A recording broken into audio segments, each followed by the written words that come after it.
Hello YouTube, I'm Frostfire, and in this series I talk about animals/creatures and established species that I don't personally see enough of as fursonas. Today's species is one of my absolute favorite creatures, gargoyles. Whether they're original characters in the Gargoyles universe or not, I haven't seen anyone use gargoyles as a fursona, also called a Gargsona for clarity. However, my expertise lies more in the 90s Disney cartoon, so that's what I'll focus on today. Before I delve into those gargs, I want to touch on the real-life origins of the creatures that inspired them, because understanding their history and symbolism is essential, even if the cartoon gargoyle characters have become their own thing.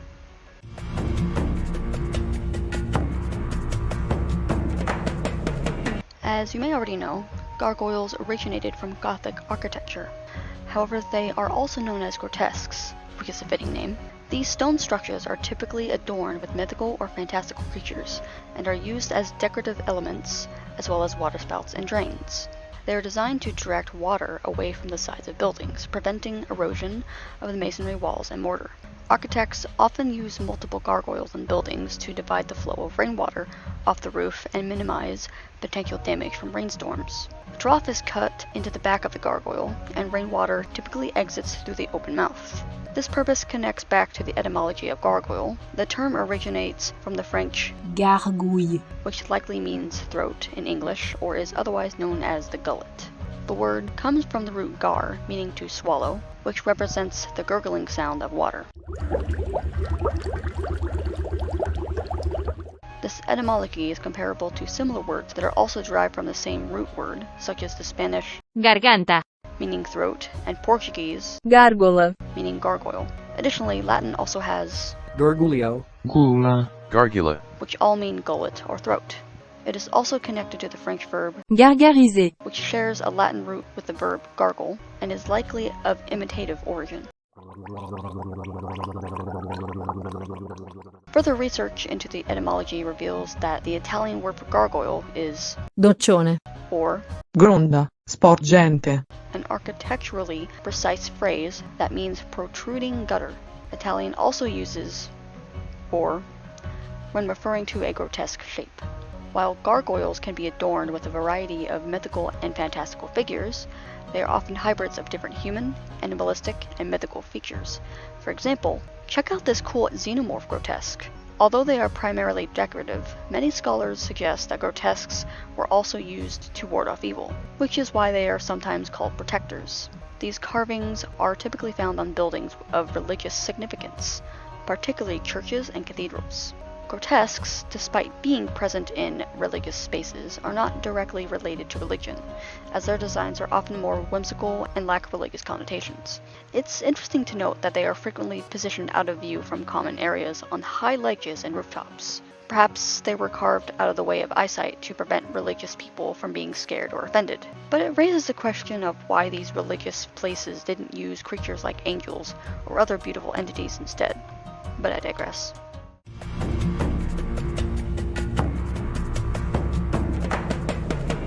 This French legend is worth noting before delving into the Disney's show's version of gargoyles.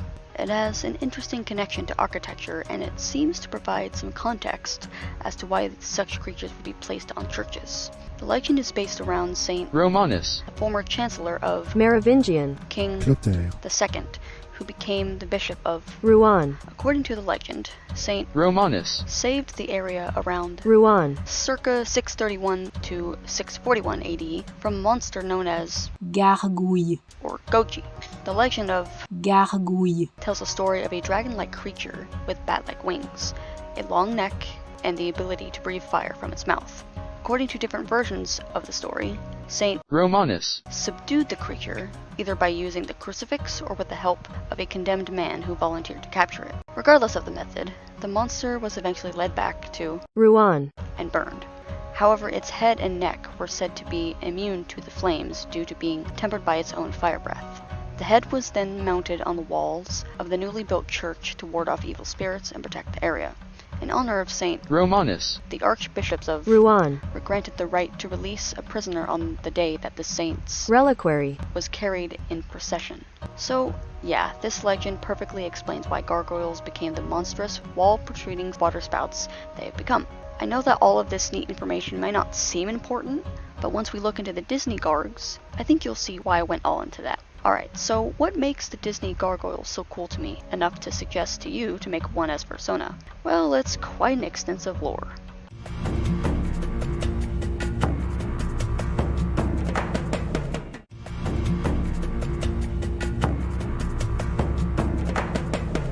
So what exactly are gargoyles? They are nocturnal winged humanoids that turn to stone during the day. Remember that real-life gargoyles are connected to stone buildings.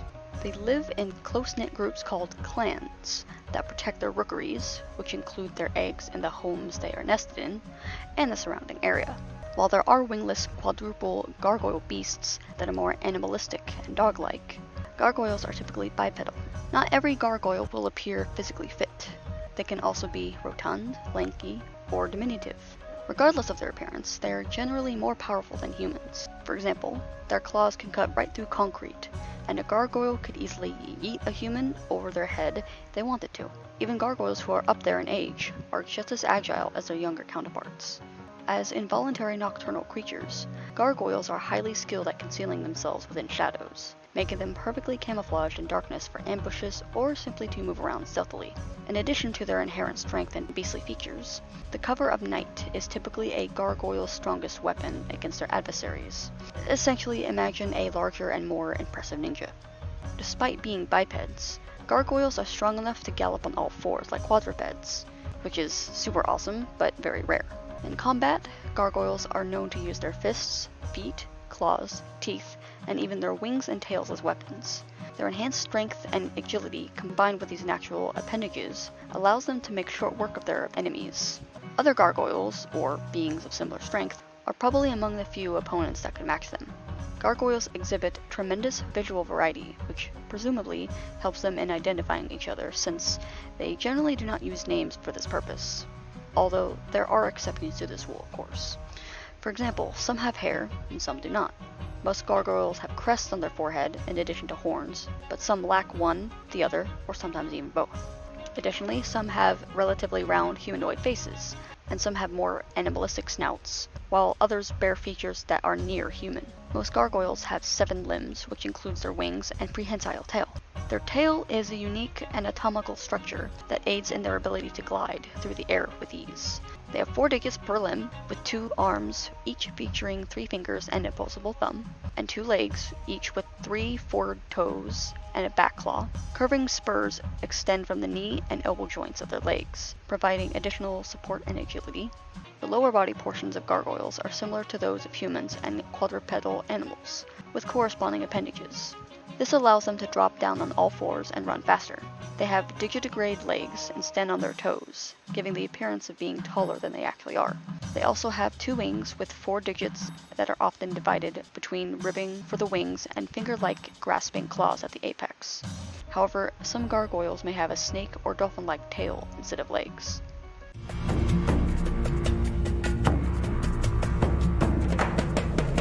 Except for the beasts mentioned earlier, all gargoyles possess a pair of wings that differ in appearance. The majority of gargoyles have mammalian wings that resemble bat wings, as referenced in the Legend of Gargouille. which consist of various digit combinations. On the other hand, some have avian wings resembling bird wings.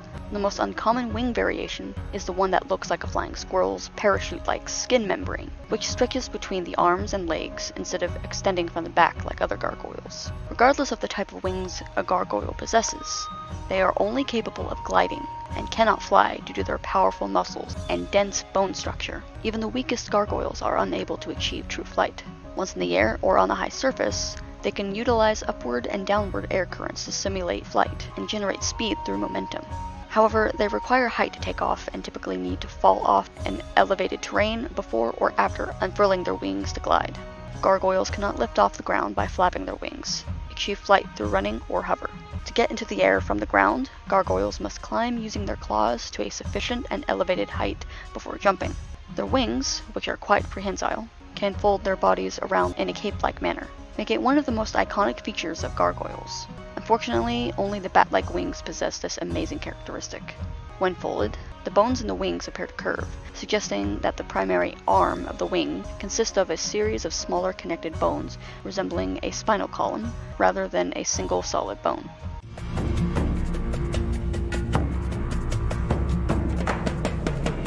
As mentioned earlier, gargoyles have the unique ability to enter a state of suspended animation during the day, often referred to as stone sleep.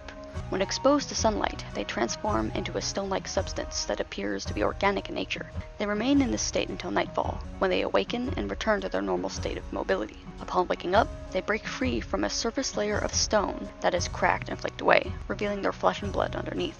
Gargoyles commonly refer to this state of rest as sleeping. During this period, their stone form is absolute, rendering them effectively indistinguishable from statues. Even their overall bodily scent is altered, making them less likely to be preyed upon by natural predators while in their stone form. Although I cannot fathom what natural predators could prey on creatures that possess the strength to crush guns with their bare hands, but anyway.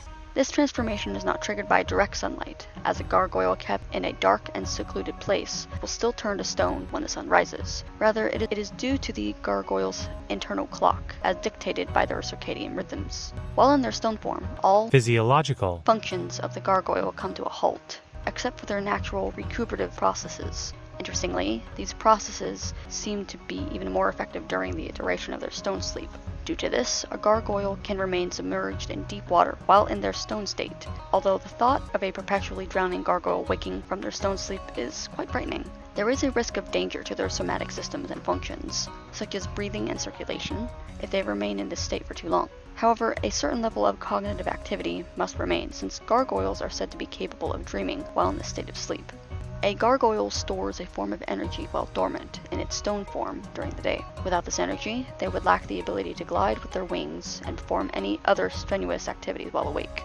This energy is internal bioenergy, similar to the kind that certain mammals accrue during hibernation, to last through long winters and awaken thereafter. Since they enjoy roosting on high places, such as on top of buildings where real-life gargoyles are carved, all the energy accumulated from the sun's rays contributes to their self-healing and long lifespan. However, this leaves them exposed and vulnerable while out in the open. The stone form is quite durable and can last for hundreds of years if necessary, but the right bludgeoning tool can easily end the life of a gargoyle. Therefore, this form is not indestructible. If a gargoyle's stone form is severely damaged, such as being dismembered or shattered, the damage will carry over to their biological form upon awakening, which could result in their death. Therefore, while in their stone form, gargoyles are vulnerable to attacks and must take care to choose safe and hidden perches. However, if a gargoyle is injured during their active period, the healing process is accelerated during their stone sleep. The transformation seals and heals any cuts, bruises, or abrasions they may have sustained. It is important to note that if a gargoyle dies during the night, the corpse will not turn to stone, as this is a biological process. If set properly, broken bones would knit during the day, and sore muscles would be refreshed. However, there do appear to be limits to this. For instance, a blind eye will never heal and see again. More often than not, a gargoyle awakens at dusk in full physical health due to their stone state, which effectively purges their body of any malignant factors.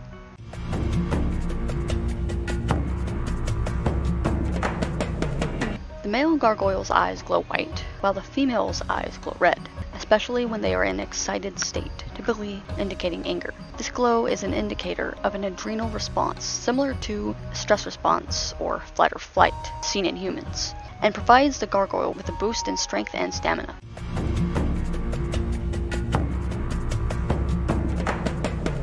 The gargoyle reproduction cycle is tied to the planet's rhythms, with female gargoyles becoming fertile during the autumnal equinox every 20 years. Afterward, they lay a single egg during the following spring equinox, which resembles a large stone cannonball. These eggs are stored together in the clan's rookery, and a communal hatching occurs 10 years later. Although gargoyles are neither mammals nor reptiles, they display traits found in birds, most reptiles, monotremes, also known as egg-laying mammals, in terms of their method of reproduction. Gargoyles exhibit an exclusively mammalian and human trait, as females grow human-like breasts that produce milk, which they lactate to feed their newly hatched offspring. In spite of the fact that gargoyles do not keep track of their biological parents, Gargoyles and gargoyle beasts who are related have scent markers that discourage them from breeding with each other. This completely makes sense considering that if their culture and biological process do not include the need for a traditional family, then they must have some way to prevent incest. Even though few examples of ancestral connections have been identified, the general consensus is that the gargoyle's body structure is inherited from the same-sex parent, mother to daughter, father to son, while pigmentation is inherited from the opposite gender parent, father to daughter, mother to son.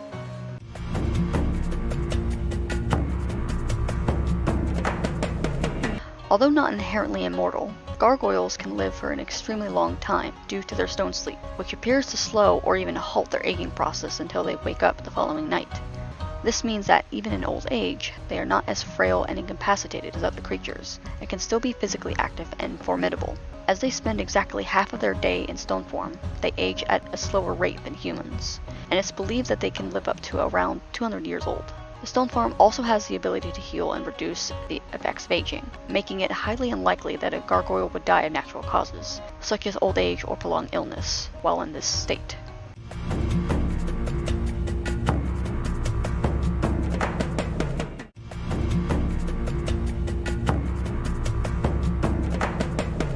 As one of the show's main characters named Goliath said in the last episode of Season 1,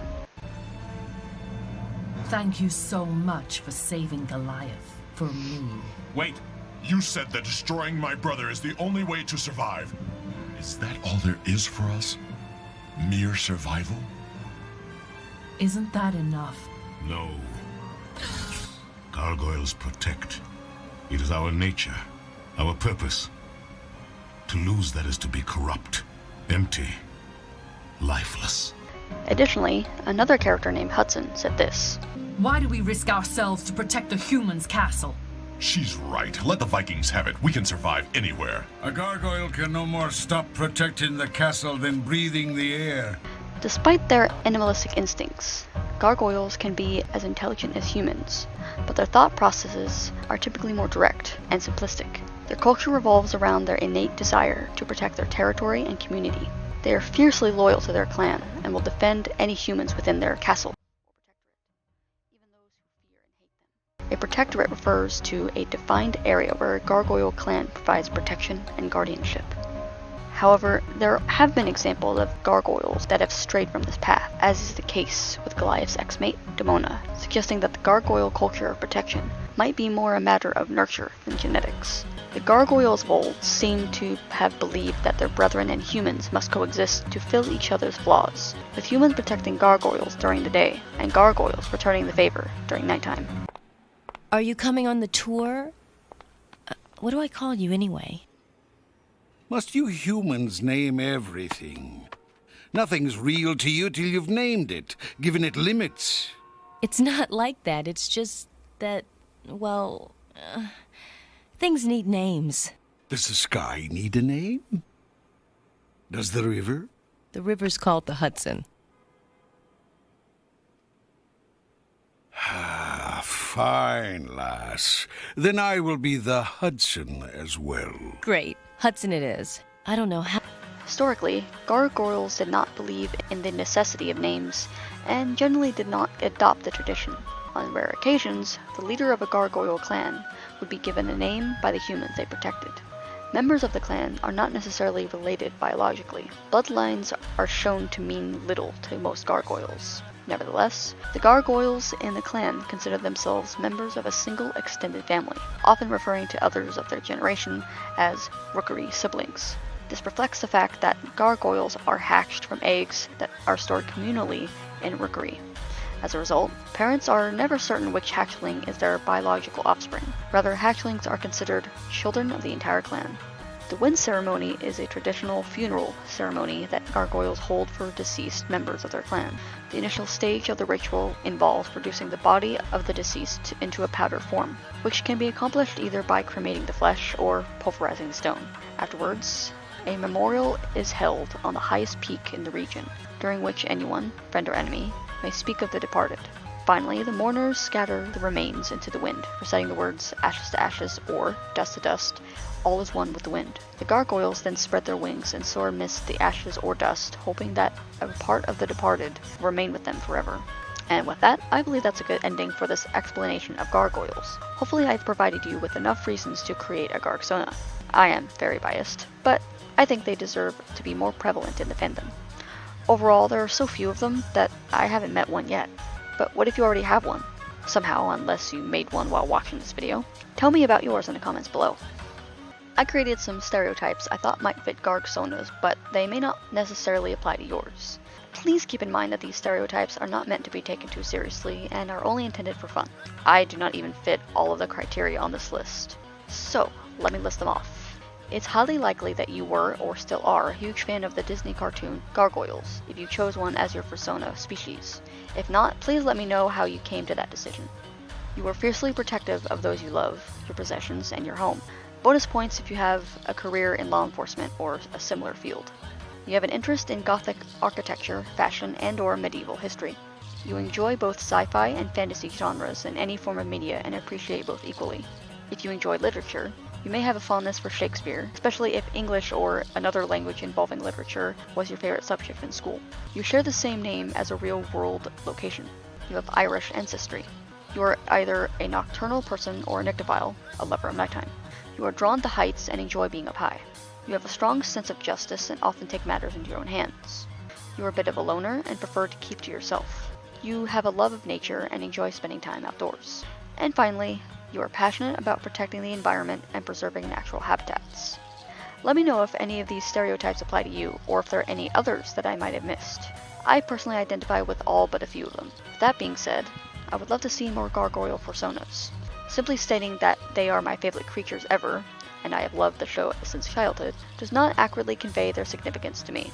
Additionally, they are quite versatile in terms of design, so the possibilities are endless. If you are searching for a species to be your first fursona, or a new one to add to your collection, or if you're an artist or fursuit maker seeking inspiration to draw and adopt or create a pre-made fursuit, then look no further. Don't forget to tag me on my furry Twitter with whatever you create, especially if you already have a gargoyle fursona. I encourage more furries to show these amazing winged beasts some love. Building a clan, for role-playing or not, sounds absolutely amazing. Alright, that's all I got for you today, and until we meet again, stay floofy.